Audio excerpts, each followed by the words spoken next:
Hey everybody, what's going on? Thanks for swinging by. I sure do appreciate it. If this is your first time on the channel, my name is Mark. Oh, hi Mark. Welcome to Fit and Fire. Let's get into this video. This time we're going to be talking about the rifle that started it all for me. This is going to be something that is going to be very near and dear to my heart as far as something that's in our collection as far as my family goes. This is also going to be one that I'm going to probably have to fight over with my brother as to who's going to end up with it, unfortunately, when my dad passes away. But realistically, without my dad and without some of the things that he did when I was a kid, I probably would not be doing these videos today. I'm a product of the 1980s. I was born in 1978, so one of the first movies that I truly remember watching as far as like early 80s action movies that was really impactful for me was Red Dawn. And one of the reasons why was because most of the people in that movie were not lugging around M16s. They were carrying this really weird rifle that had wood furniture and this big long banana clip, and I just really didn't quite understand what it was. And then I started seeing it more and more in other movies like Commando and Predator, and then later on in movies, just name an action movie where a bad guy had a rifle. Rambo movies, is Rambo 3 especially, is a great example of that. So the rifle that we're going to be talking about in this video is going to be the Norinco Type 56S. And this particular rifle is a very important piece to my family's collection because it was, to my recollection, one of the first like modern rifles that my father owned. Of course, he had bolt guns and he had shotguns and stuff like that, but this is the first one I remember him ever owning that was something other than a quote-unquote hunting firearm. So I may be wrong on that, but at the very least, this is my recollection. Now, this was purchased in the late 80s, and you will notice that this has an actual pistol grip because this was actually purchased prior to the March 1989 executive order by the neocon President George Herbert Walker Bush. Not a fan of him, not a huge fan of Ronald Reagan as well, but that's for another video. If you really want to know why I don't like Herbert Walker Bush, just do a deep dive into the history of that guy, and you'll start scratching your head as to how did that even happen? But I digress. Let's get into it. We're talking about this rifle right here. This particular rifle was imported into the United States by a company called Sile through their holdings in New York, New York. There were a number of different importers of this. Clayco was one of the first importers of these rifles into the United States, along with a few others. You may recognize that name because that is where the YouTube channel Clayco 47 gets his name. He kind of gives a little bit of a hat tilt to one of the first importers of AKs into the country. So I thought that was pretty cool. It's a really interesting correlation that Clay did. So good job, bud. With that being said, if you guys are interested in a really deep dive on this, I would highly suggest you guys swing by and check out Michiko.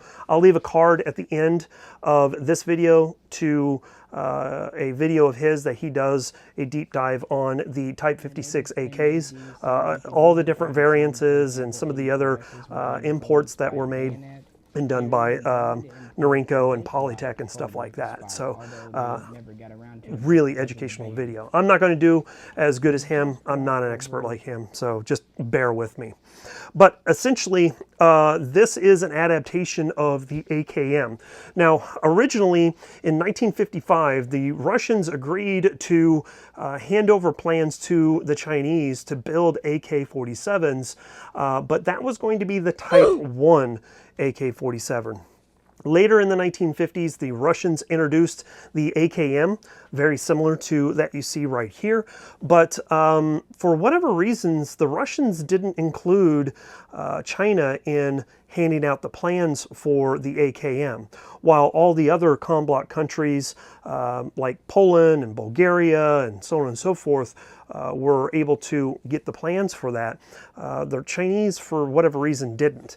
And I don't know why, maybe Michiko knows, but essentially they were able to get their hands on them and reverse engineer them. And that is something that the Chinese does very, very well. Ask any American company about their efforts of reverse engineering things that we produce to clone them or copy them, and they will tell you, yep, they do a really good job at it. But needless to say, there are a lot of differences as well. And I'm not sure exactly why the Chinese made those differences. It could have been for faster production or cheaper cost, but needless to say, one of the things that they did was here on the receiver. First and foremost, the rivets for the front trunnion are in different places. And I'll put this up against my Arsenal 107F so you guys can see the differences, but you can definitely tell the front trunnion is riveted in differently. In addition to that, the receiver is made out of a thicker metal, whereas most of the AKMs were 1mm. The Chinese version is going to be 1.5 to 1.6, depending on who you talk to. It's going to be somewhere in that range, making it a little bit thicker and of course a little bit heavier as well. Another one of the differences that you'll see is that while a lot of the Eastern Bloc countries and even the Russians were painting their rifles, the Chinese blued their rifle. And I actually like it because it gives it a whole different aesthetic and something I like a little bit more. So moving up front, we have a standard slant brake, and that's something that Norinco did. Polytech just did a barrel nut, but Norinco did include the slant brake. The front sight is going to be a hooded front sight with a hole for you to adjust elevation, which is something that a lot of people like a little bit better. I'm indifferent. It doesn't really matter to me, but essentially it does give it a little bit different of aesthetic. Moving back to the gas block, you'll see it's a 45-degree angle gas block, but you'll also notice that the sling swivel is going to be attached to that gas block as well, very similar to that of the Yugo pattern rifles. Instead of it being on the handguard retaining bracket, it's up here on the gas block. It's something very interesting. It's going to have a ported gas tube and some beautiful blonde wood furniture. I just absolutely love that. Just gives it such an awesome look to it. Moving on back to the rear sight, it's going to be fairly standard to what you'd expect from a AKM, but it is not going to have an 1,000-meter adjustments. It's only going to go up to 800 meters, which is a little bit different. The other main differences on this rifle compared to some of the Russian versions is that the trigger guard is going to be held on by 3 rivets instead of 4 or 5 rivets like you would find in some of the other COMBLOC countries. Essentially, you're going to have 2 here right by the magazine release and then 1 underneath the handguard as well. The trigger is going to be a double hook trigger, which is going to be in line with like the Ishmash AKs, but then again, you also have some other manufacturers that were single hook. So if you're going to nerd out on those types of things, just know that that is one of the characteristics of a Norinco: double hook, not single hook. Another really interesting aspect of this rifle are the magazines. Now this, like I mentioned, is brand new in the box, never been shot, never will be shot, and it came with 3 magazines, cleaning kit, a sling, a bayonet, and obviously a manual, a oil can as well. I'll show those to you here in just a second, but we'll start off with the magazines.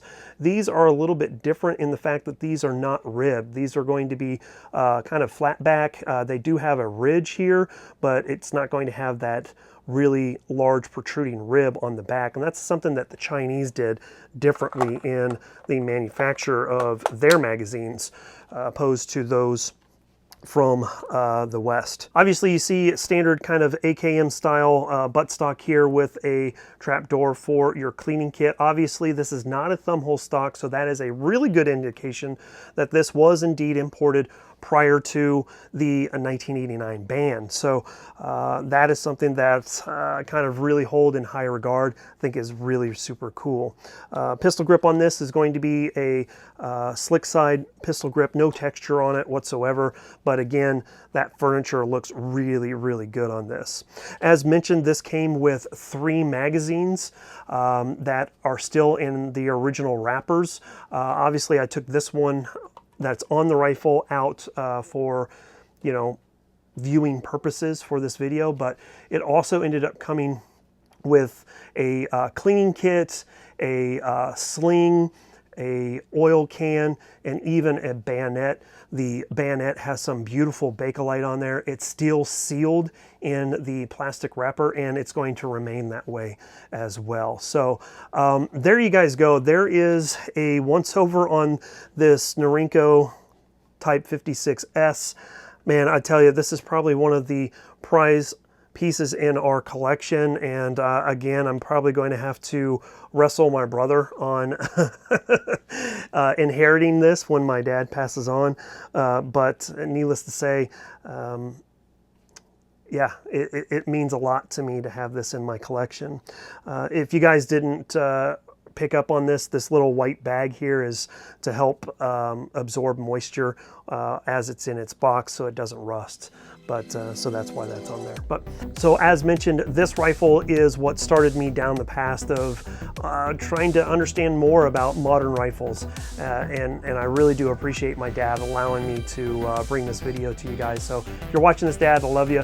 Thanks again. With all that being said, we're going to go ahead and get out of here. Thanks so much for swinging by and checking things out and walking down memory lane with me. If you guys haven't already checked out the Live, Laugh, Larp podcast, I'll leave details to that in the pinned comment, or you can check that out in the description as well. Thanks again for Get Out of Here. As always, freedom through strength. Catch you guys later. Bye, y'all.